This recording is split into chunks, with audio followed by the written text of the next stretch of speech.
Tell me something. What do you call that moment when a man touches you for the first time and your entire soul breaks open instead of breaking away? Is it terror? Is it desire? Or is it the kind of destiny you don't survive? Because when his hand closed over mine, my knees gave out, my breath disappeared, and something inside me shattered so hard, I felt the courtyard tilt beneath my feet. I should have pushed him away. I should have broken the connection. I should have obeyed every warning that had kept me alive for 40 silent years. But instead, I leaned in because his grip didn't hurt. It anchored. It claimed. It told my entire body, without a single word, "Don't run. You're finally home." So tell me, is that how doom feels? Or is that how love begins? Rainmakers, if you're already leaning closer to your screen, don't pretend you're not.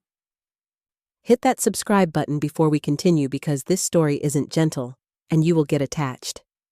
Don't come crying later saying you missed an episode. Now, let's begin. The gathering always smelled like fresh dominance alphas preening, lunas whispering, elders judging from their carved stone seats. And me? I was the entertainment.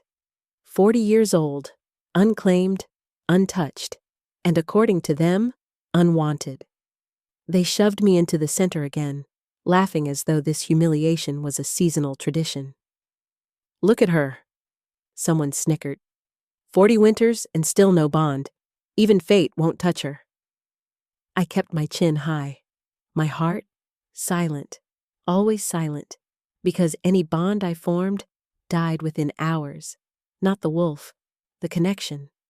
My soul rejecting them like poison until the air changed. A hush swept through the courtyard like a wave pulling back before a storm. I felt it before I saw him.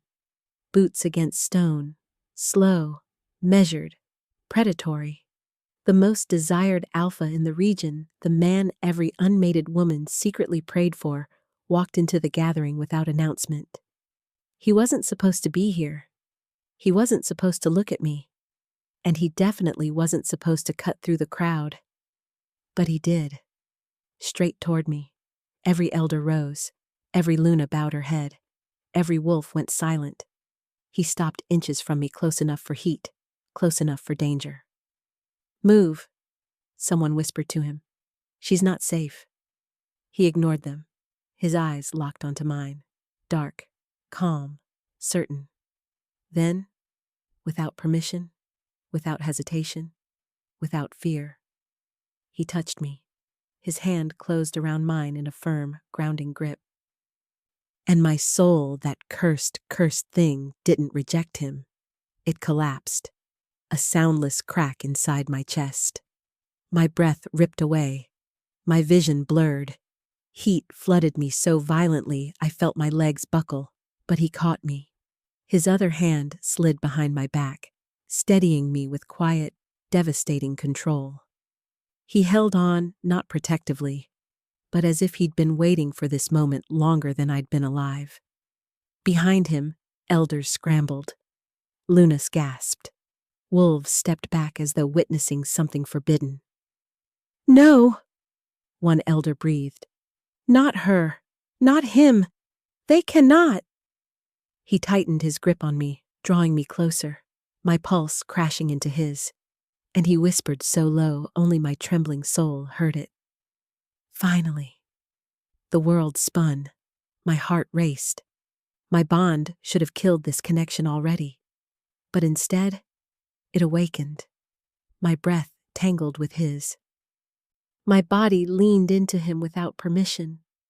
My soul surged toward him like a forgotten memory breaking free.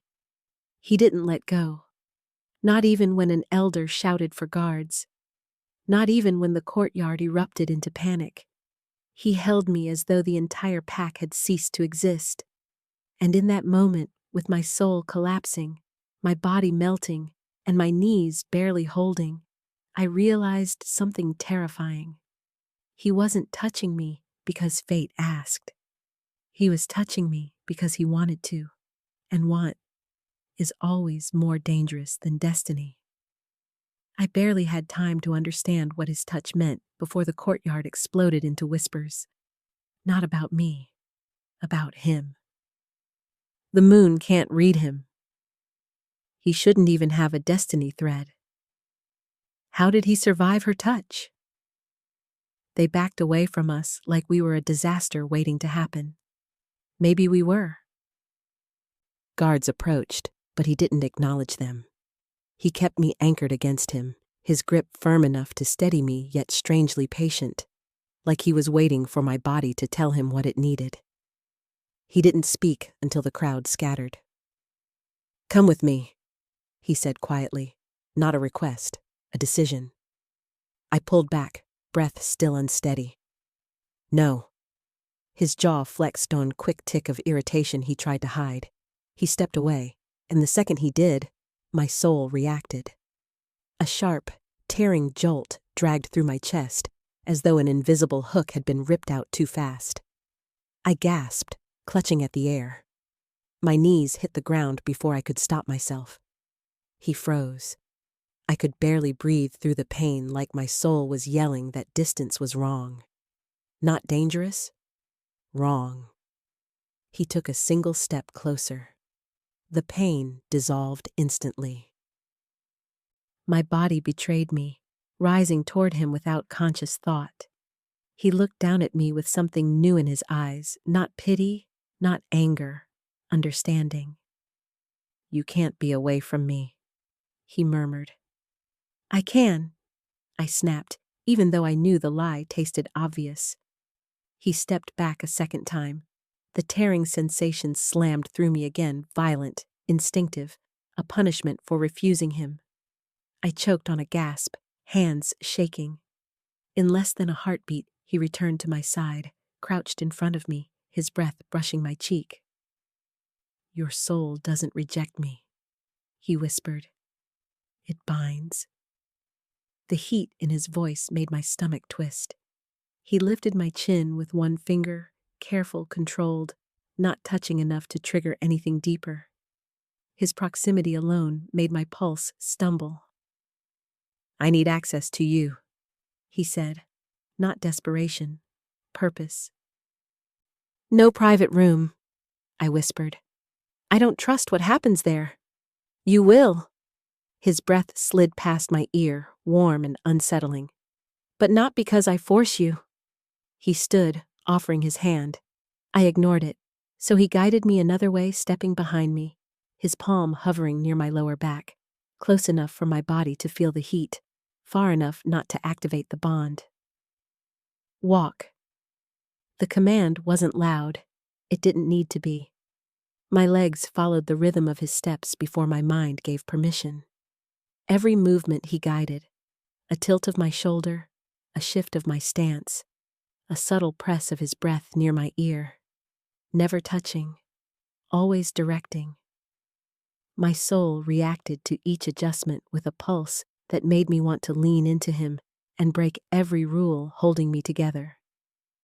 By the time we reached the inner hall, I was trembling, not from fear, but the raw awareness of how easily he could ruin me without ever laying a hand. He stopped behind me. "Look at me." I turned, and that's when he said it, the reason the moon couldn't read him, the reason my soul didn't know how to react, the reason the elders looked terrified. My fate was erased the night I was born. His eyes locked onto mine. There is no future written for me, not one. I shouldn't exist. My pulse throbbed against my ribs. "And whatever you felt out there." He stepped closer, his breath ghosting down my neck. "It wasn't destiny pulling you." He lowered his voice until it slid right against my ear. "It was me. It was me," he whispered. The words were still settling in my chest when the hall doors swung open and the pack flooded in loud, smug, ready to perform their favorite tradition. Their eyes slid over me with renewed cruelty, as if the scene in the courtyard hadn't happened, as if the tremor in my soul was invisible. 40 and still begging for scraps, one woman sneered. Careful, another added. Maybe she'll latch onto you next. They laughed, and something inside me shifted. A pressure rolled through my rib stents, rising, impossible to hold back. The air thickened. Stone beneath our feet groaned. The pack froze. Not because they saw me, but because they finally felt what was tied to me. He moved before I could breathe, not shielding me, not calming the room, but claiming the space between us with a quiet authority that shut every mouth instantly. He didn't face them. He faced me. A deliberate choice. Possession, not protection. The pressure pulsed again, harder. Wolves staggered. Someone knelt, clutching their chest. Enough, he said softly. The floor stopped shaking. The silence that followed was worse than the mockery. They weren't laughing anymore. They were afraid. He took my wrist not roughly, not gently, just firmly enough to guide me out of the hall. No one dared follow. We didn't stop walking until the torches dimmed and the shadows deepened around us. Only then did he turn toward me, eyes darker than before. Your soul reacts to emotion, he murmured, stepping closer, especially when someone pushes you. I swallowed. I didn't push anything. No. He reached past me, placing his palm against the wall, not touching me, but caging me between his body and the stone. But you felt something. Heat crawled up my spine. He lowered his head slightly, letting his breath trail across my cheeks slow, deliberate, maddening. My knees weakened instantly. That reaction, he continued, voice low, isn't triggered by destiny. It responds to me, only me. His hand slid down the wall beside my hip, stopping just short of contact. The restraint was worse than a touch. My pulse kicked hard. He noticed. You're trying to control it, he said. Good, now stop. I can't. You can. Another inch closer, another tremor in my legs. He wasn't touching me, but my body leaned toward him all the same. He watched every movement, studied them like a map leading straight into me. The elders think I want to protect you, he whispered. They're wrong. My breath caught. I want to see what happens when you stop fighting your soul. He leaned in, mouth near my ear again, this time slower, deeper, dragging heat down my neck without ever brushing skin. The pull inside me surged so sharply I had to press my palm against the wall to stay upright. He smiled, quiet, knowing. That, he said, is only the beginning. That, he said, is only the beginning. His voice was still in my ear when heavy footsteps echoed down the corridor. Cloaked figures approached, elders summoning him with a tight, fearful urgency. He stepped back, eyes locked on mine, as if memorizing the exact way I shook under his proximity. I'll return, he said. My soul pulled toward him even as he turned away. The moment he disappeared around the corner, the absence hit sharp, slicing, punishing. I pressed a hand to my chest, steadying the pull until it dulled into a slow throb. The council's chambers swallowed him whole. I wasn't inside, but I felt the tension rolling through the walls. Voices rose, chairs scraped. The air thickened with something ancient, something dangerous, and then silence. When he emerged, his expression was a blade, controlled, cold, furious in a way that wasn't loud, but promised something would burn. He didn't look at anyone else, only me. Later, when the moon sat low and the corridors emptied, I felt him before I saw him, heat in the air, footsteps deliberate, presence impossible to ignore. He cornered me in the narrow passage outside my quarters, leaving no room to step away. "Do you know what they told me?" he asked quietly. I shook my head. "They admitted what you are." He moved in closer, the wall pressing cool against my back, his body trapping the space without touching me. "You weren't born weak," he said. "You were engineered." My breath hitched. "Your soul doesn't break bonds by accident. It was designed to test them, to reveal the truth behind every wolf's spirit." His jaw tightened. "And when the truth is rotten, the bond dies." My throat tightened. He leaned forward, lowering his voice until it vibrated against my skin. "They turned you into a tool, a warning system, a weapon." The word fell between us like a verdict. His hand lifted, stopping just short of my waist, hovering, burning, tempting fate to misstep. "They feared what you might expose," he said. "So they ridiculed you, hid you, broke you." His eyes darkened. "I will never allow it again." The promise wasn't gentle. It was claiming, raw and absolute. Heat built instantly, my soul reacting, my knees weakening under the pull he was no longer trying to restrain. He saw it, felt it, stepped even closer until his breath stroked the side of my throat, sending a full-body tremor through me. But at the exact moment my body leaned into the heat, he stopped. His lips hovered near my skin, close enough to steal air, far enough to avoid triggering the collapse. His control was devastating. "You want this," he murmured, "but I won't let our first mistake destroy you." My breath came uneven. Every part of me ached to close the distance. He finally pulled back slow, deliberate, cruel in how careful he was.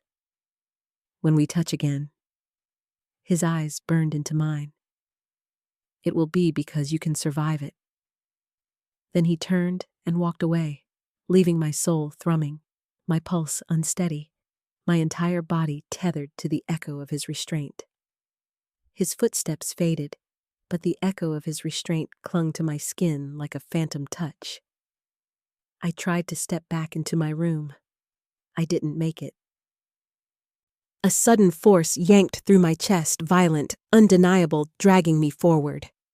My breath hitched as my body lurched toward the corridor he disappeared down, my fingers scraping the doorframe for balance. "No!" I gasped, trying to plant my feet. The pull only intensified, sharp enough to make my knees buckle. My soul wasn't asking. It was demanding. I stumbled into the hall, trembling, jaw clenched against the instinct dragging me after him. Another step, then another. My pulse hammered, my vision tightening with each forced movement. He appeared at the far end of the passage, turning just as my body pitched forward again.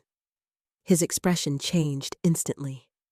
In 2 strides, he reached me. His hand closed around my wrist firm, precise, halting the pull with one grounded touch that sent heat spiraling through every nerve. "Breathe," he murmured.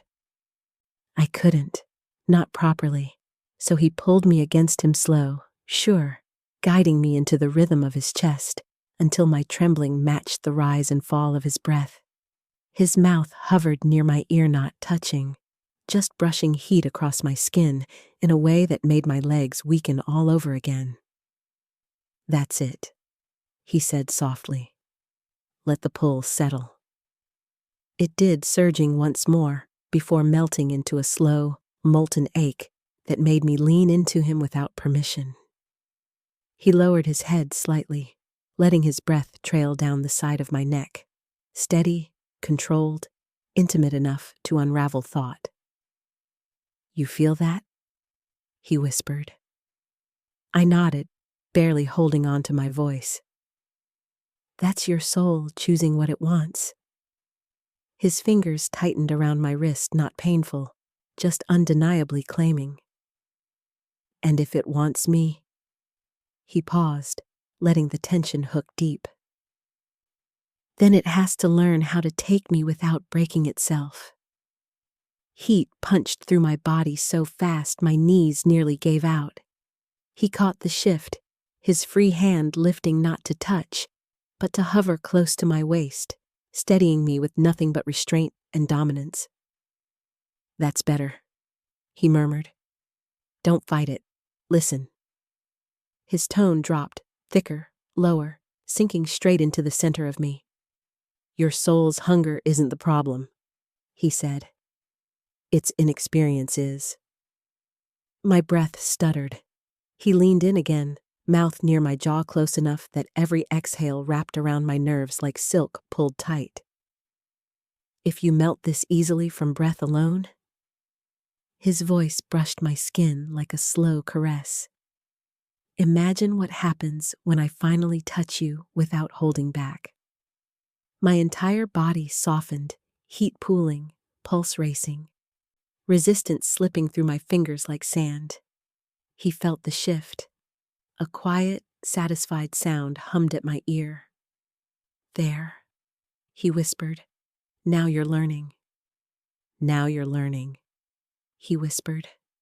The words were still sinking through me when he released my wrist not fully, just enough to slide his hand down until only his fingertips brushed the edge of my pulse. The pull steadied, but didn't disappear. "We're done here," he said quietly. "You're coming with me." "Where?" He didn't answer. He simply guided me through the halls, each step matching mine so precisely it felt like my body was moving inside his rhythm, not my own. The path he chose wasn't one I recognized. The corridors grew older, colder stone unpolished, torches dimmer, air thicker with a silence that felt watched. He stopped in front of a heavy door carved with lunar markings. "The moon chamber?" I breathed. "No," he said. "Something older." He pushed the door open. Inside, moonlight poured through a broken dome overhead, falling in a pale beam onto an ancient stone altar, etched with symbols that seemed to shift under the light.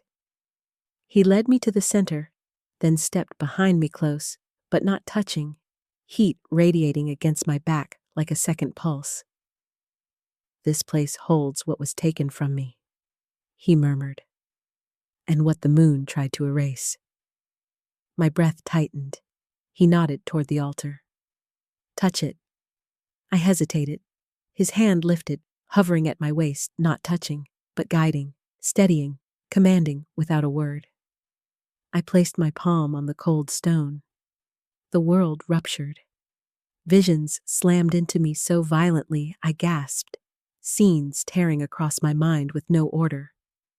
No mercy, a newborn wrapped in shadows instead of destiny. Elders whispering over a cradle that held a child with no written path. The moon's light withdrawing from him, recoiling as if afraid. Afraid of what he would become with me. My knees buckled. He caught my arms before I hit the floor, pulling me back against him just enough to anchor my shaking body while the visions continued. A thread meant for me, cut. Twice. Then burned out entirely the night he was born, so that nothing, no prophecy, no future could connect us. But the bond forming now? It wasn't written. It was choosing. My soul surged toward his like two forces colliding raw, electric, overwhelming, fusing without control or permission. Heat exploded through my chest. His grip tightened instinctively, grounding me as the fusion dragged our breaths into the same rhythm. The same pace, the same desperate pull. My vision blurred into streaks of light. His voice slid against my ear, strained but steady. "Breathe through it," he whispered. "Don't fight the merge." The fusion pulsed again, unpredictable, wild one moment lifting me into a dizzy rush of heat. The next, unraveling everything I thought kept me whole. I felt myself sinking against him as the bond threaded deeper, wrapping around nerves the moon never meant to awaken. He held me firmly, chest rising against my back, breath unsteady for the first time since I met him. "This is why they erased my fate," he whispered. "Not because I was dangerous, but because we are." The visions faded, but the fusion didn't. It kept twisting between us, grounding and unraveling at once, heat and gravity colliding inside the same breath. His hand closed more securely around my arm. "Stay with me," he whispered. And I did, because my soul no longer knew how to do anything else. I stayed with him because my soul no longer knew how to do anything else. But the fusion didn't settle. It twisted, stretched, snapped in the wrong direction like a thread pulled too tight. One misstep, one breath out of rhythm, and everything inside me detonated. A surge ripped through the bond so violently my body arched forward, heat roaring under my skin like wildfire breaking loose. He caught me instantly.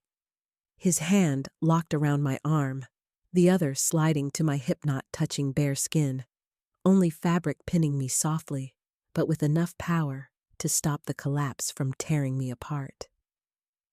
"Don't fight it," he murmured against my ear, voice low, steady, devastating. "Let it move through you." I couldn't think. My legs buckled. My pulse skidded into chaos as something hot and electric dragged through every nerve as dominance threading through me without permission. My breath escaped in a broken sound. The moment he heard it, his grip adjusted firmer, anchoring, the kind of hold that told my body exactly where to be. "Stay with me."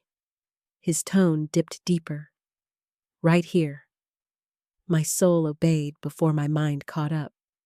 Another surge hit sharper, hungrier, and I sank into him without meaning to, my fingers clenching around his vest for balance. He pressed me back against the altar's edge, not roughly, but with enough weight to stop the world from tipping. "That's it," he whispered. "Let it pull. Don't run from this." But I wasn't running. I was unraveling. Every instinct screamed to resist. But my body betrayed me leaning, yielding, moving with each shift of his breath like it had known this rhythm long before I did. He lowered his mouth near my throat, not touching, only shaping the air guiding my breathing until it matched his pace. "Good." A quiet, satisfied hum. "You're taking it." Another wave hit harder. My knees trembled so violently, he slid a hand behind my thigh to steady me, lifting just enough to keep me balanced without crossing the line that would collapse the bond entirely. My head fell back against his shoulder. A soft gasp broke free. He inhaled sharply at the sound, the first crack in his control. "You feel that?" he whispered. "That's the fusion learning your body." His dominance swept through me again, slow, molten, deliberate, dragging heat through every line of tension until I had no choice but to melt into the hold he'd created. My body reacted long before my thoughts did, arching into the pull, breath shaking, surrendering in a way I'd never allowed anyone to see. He felt the shift. His fingers tightened, voice rougher than before. "Don't stop." A whisper against my cheek. "Let yourself go." I did.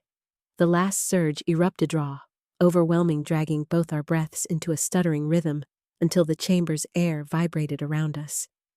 When it finally broke, the world fell quiet.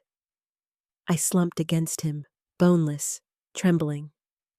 His chest rose hard against my back, breath unsteady, his hands still holding me like the ground wasn't safe yet.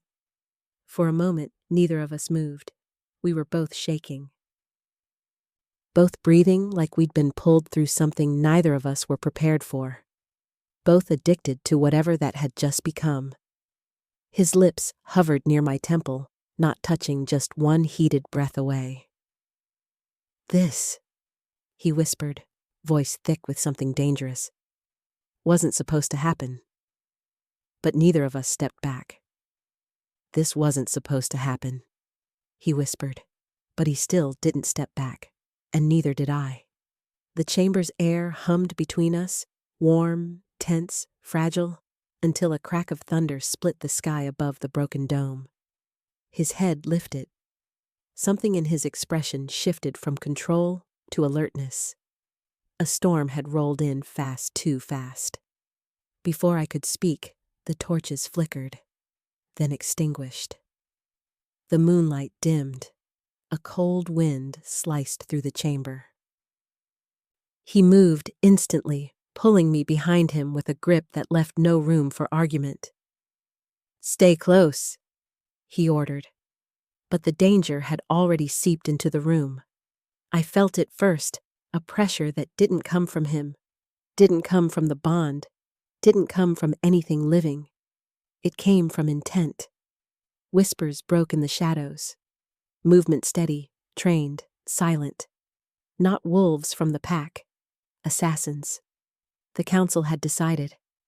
I wasn't meant to survive the night. Lightning flashed, and silhouettes appeared at the edges of the chamber, blades glinting. He shoved me to the side just as the first attacker lunged. Steel met stone as he blocked the strike with his forearm, twisting the blade free and slamming the assassin against a pillar with barely contained fury. "You dare touch her?" His voice cut like a promise of violence. Another figure rushed in. Before he could intercept, a third moved behind me too close, too fast. I turned, and something inside me ruptured. Not like the fusion, not like the pull. This was different, sharper, clearer, unforgiving. My soul didn't surge toward him, it reached into the assassin. A force tore through my senses, not pain, not heat, not fear, but truth. Raw, unfiltered truth ripping through the wolf's spirit like light through glass. He collapsed to his knees, clutching his head, choking on breath he couldn't hold. The others froze. Even he, the alpha, stilled for half a heartbeat. The assassin's voice cracked open, spilling words he couldn't hide. "They ordered it," he gasped. "The council, all of them, said she has to die before the next moonrise, said she'll unravel the hierarchy." A sob tore from him. Not fear, not guilt, but the weight of a truth he never intended to reveal. I staggered back, shaking. His eyes snapped to me dark, stunned, burning with something fierce. "You forced that confession." I didn't answer. My pulse was too loud. My soul still thrumming with whatever had awakened. The assassin continued babbling, unable to stop. "They said her existence is a threat. They said she'll expose their secrets. They said her soul wasn't meant to survive anyway." He stepped toward the trembling wolf, voice low, lethal. "You touched what belongs to me," he said. "And you tried to end her." The assassin crumpled. He walked past him, slow and deliberate, until he stood directly in front of me. His chest rose hard, his breath uneven, not from the fight, but from the realization of what he'd just seen. "You tore the truth out of him," he said. "Do you understand what that means?" I shook my head. He lifted my chin, careful, controlled. "It means you're not a weapon." His gaze deepened. "Your judgment." Thunder crashed again. His fingers tightened just slightly. "I'm done playing their games." My heart slammed in my chest. He leaned in, voice soft, dangerous. "I'll burn their chamber." The storm outside roared as if answering him. The bond surged in agreement, and for the first time, the council should have been afraid. The storm swallowed his vow, but the look in his eyes told me it wasn't just fury. It was decision. He took my wrist and pulled me with him, not running, not hiding, moving with a purpose that made my soul thrum like a second heartbeat. We left the moon chamber, cut through the back corridors, and slipped into the forest under the cover of rain. He didn't speak. He didn't slow. He didn't look back once.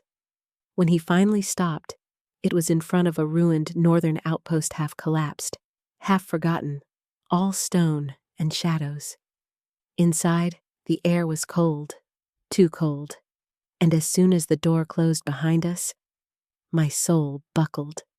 A violent tug shot through my chest, forcing me to the wall. My breath fractured, heat spiking into dizziness. The distance between us, not even a full step, was enough to start tearing me open from the inside. He reached me in a heartbeat. "That fast?" he muttered, voice tight. "You're collapsing without the bond stabilizing." I tried to answer, but my pulse stumbled too hard. My knees slipped. He caught my waist firm, anchoring, pulling me upright against his chest. "It's pulling you under," he whispered. "I can feel it." The tremor running through me worsened. My fingers curled into his shirt. His arm tightened. "We don't have time to wait," he said. I swallowed. "Wait for what?" His eyes held mine dark, steady, resigned. "For control I don't have any more." Before I could question it, he lifted my chin with a slow, decisive tilt.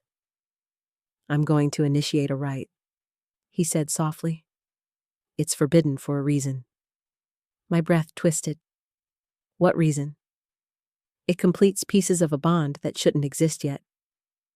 His thumb hovered by my jaw, close enough to feel the heat, but not close enough to trigger collapse. "It binds breath to breath, movement to movement, surrender to surrender." The tremor deepened. He felt it. He moved behind me, only hand guiding my stance, the other settling at my waist with careful pressure, pulling me back against the solid line of his body. "Follow me," he murmured. My pulse jumped. He lowered his mouth near my throat, close enough that the warmth of his breath slid across my skin like a promise. "Breathe with me," he instructed. His chest pressed against my back, steady, grounded, forcing my lungs to match his rhythm. My body obeyed before my mind caught up. "Good," he whispered, voice deepening. "Now move with me." His hands guided my hips into a slow, synchronized motion, small, deliberate, aching with restraint. My knees nearly gave out from the sensation. He steadied me instantly. "That's it," he murmured. "Let your body listen." Heat swelled between us, not chaotic this time, but thick, molten, purposeful. The rite pulled the bond into alignment, threading our energy together until his pulse throbbed through mine. "Don't fight it," he said against my throat. "Accept it." My head fell back onto his shoulder, breath shaking as my soul surged toward his in one long, euphoric pull. His hands tightened, guiding, claiming, controlling every inch of my movement. "You take the rhythm I give you," he whispered, "or the bond will break." Another wave crashed through me. I gasped, body softening helplessly into the pace he set. "That's it." A low, satisfied sound hummed against my skin. "Now you're surrendering." The heat rose higher, faster, until the chamber around us blurred. His breath trembled for the first time, brushing my neck with barely contained restraint. The rite reached its peak energy, dragging through our bodies in a spiraling pull that ripped sound from my throat. He caught both my hands, fingers sliding over mine as my body arched back into him, every nerve collapsing into the fusion he commanded. "Let it take you," he breathed.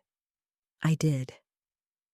The explosion hit silent, blinding, euphoric, dragging every ounce of heat between us into a single, overwhelming burst that left my legs shaking and his breath breaking against my shoulder. When it faded, we stayed still, with his hands still guiding mine, with my body still leaning fully into him. Marked. Both of us. He exhaled slowly, voice rough. There's no turning back now. There's no turning back now. His words still pressed against my skin when the air shifted a pulse, faint at first, then sharper, as if the right had peeled back something the moon tried to keep buried. He felt it too. His grip tightened, breath halting for a beat. What is that? I whispered. Truth, he said.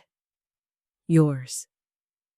The surge came next, not heat, not fusion, a clarity so intense it made the room tilt. My knees buckled, and he guided me down onto the edge of the altar, hands firm at my waist to steady the trembling. The bond expanded, stretching outward like invisible wings, brushing across energy I had never been aware of until now, lines of fate, threads of spirit wolves pulsing in the distance like distant stars. Except some threads were bright, some dim, some already dying, and some were missing entirely. A cold breath slipped down my spine. He knelt in front of me, hands still bracing my hips, eyes locked on mine. What do you see? I swallowed hard. Not bonds, not destinies, something else. His gaze sharpened. What else? Survival. The word hung between us, heavy, dangerous. The visions kept expanding. Wolves across the territory flickering in my mind's eye, each one carrying a pulse that told me instantly, instinctively, who endures, who doesn't, who belongs to the next moonrise, who is living on borrowed time. My voice trembled. I can feel who makes it through the lunar collapse. He didn't flinch. He didn't doubt. He didn't breathe for a moment. That's why they wanted you dead. My chest tightened. They didn't fear that you break bonds, he said quietly. They feared you could make choices the moon should control. The surge intensified, another thread appearing, bright and unyielding, impossible to ignore. Him. But his thread wasn't bright because of destiny. It wasn't shaped by the moon at all. It was blank, still blank, but pulsing with a strength that defied every rule I had just seen. You're not bound to the collapse, I whispered. You stand outside it. His jaw flexed. Because the moon doesn't own me.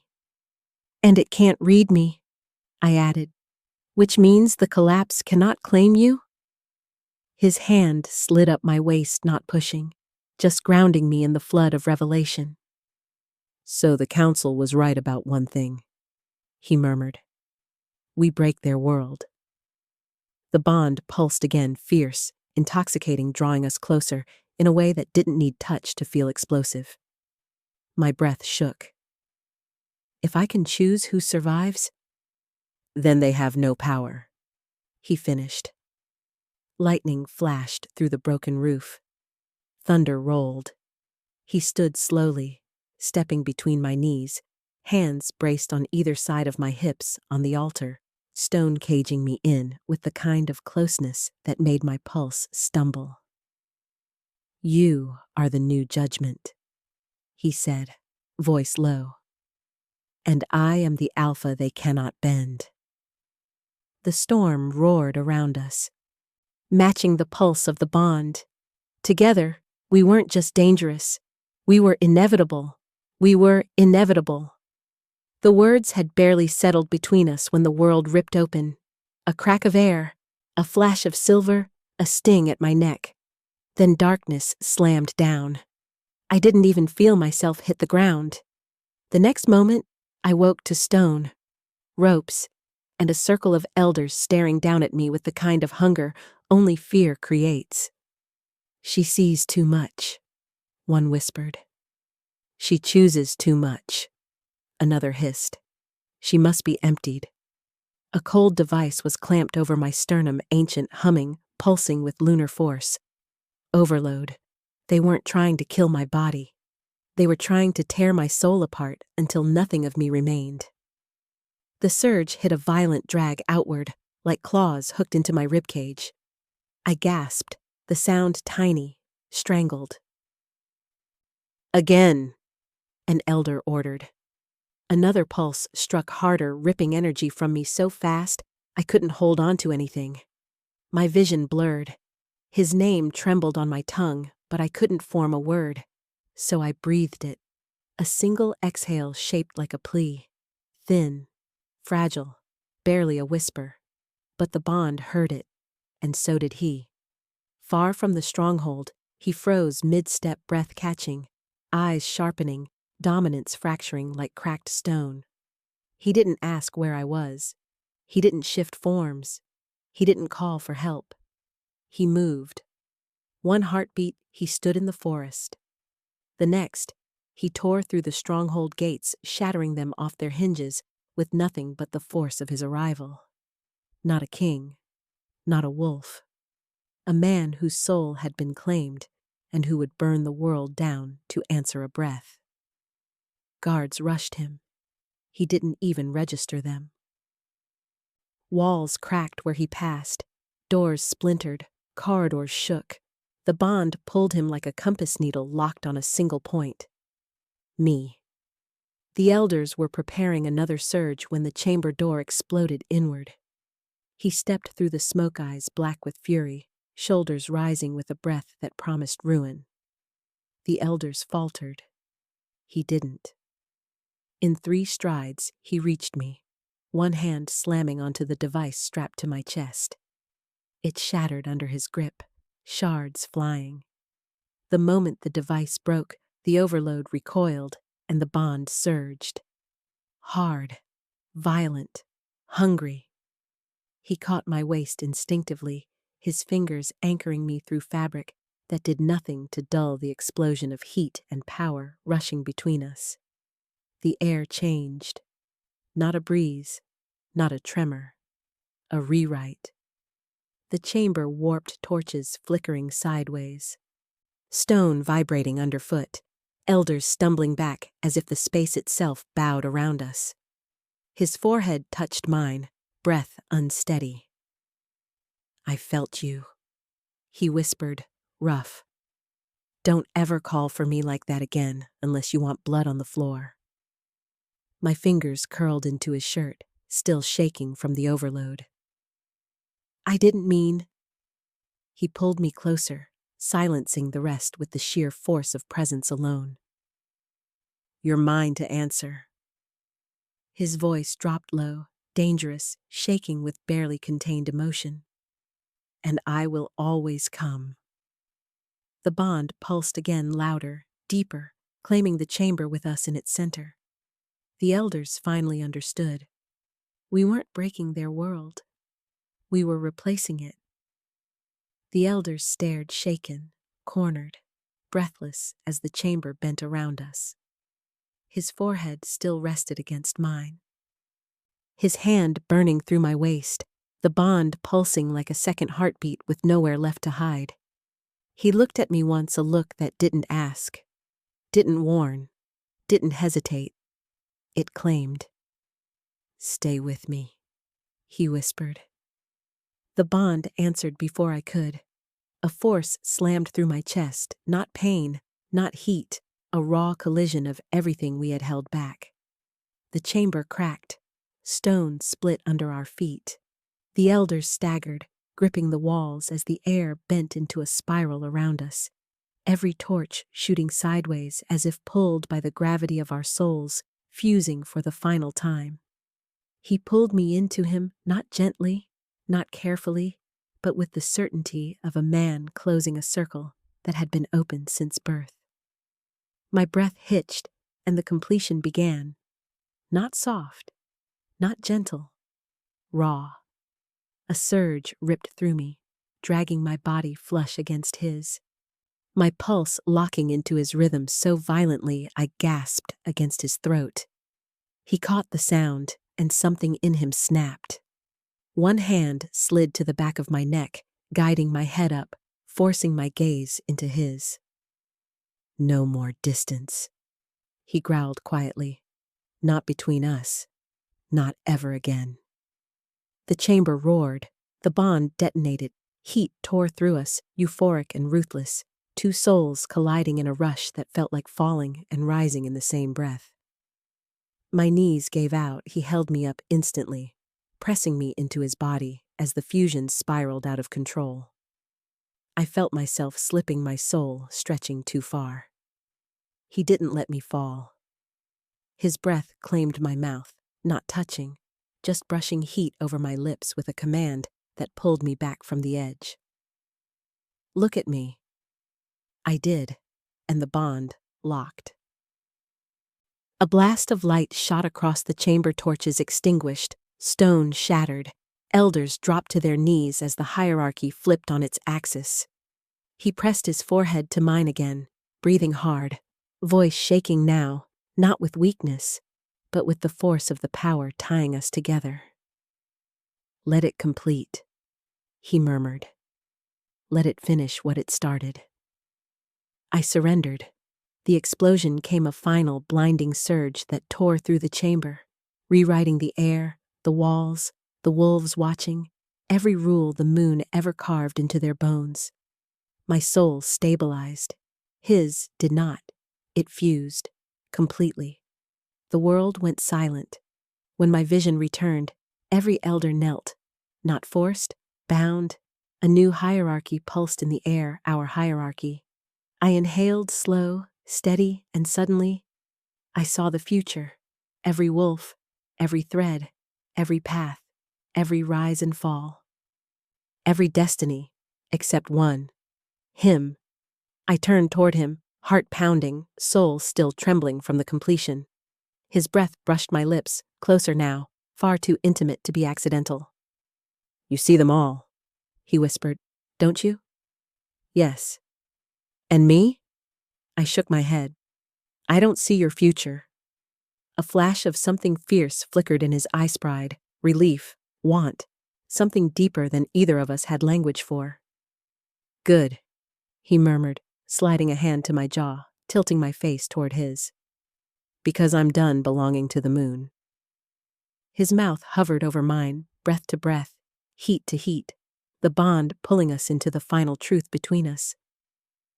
You are never unreadable, I whispered into him. His breath caught. You were mine. The bond sealed, the chamber bowed, the kingdom changed. And the moon, for the first time in history, was no longer in control.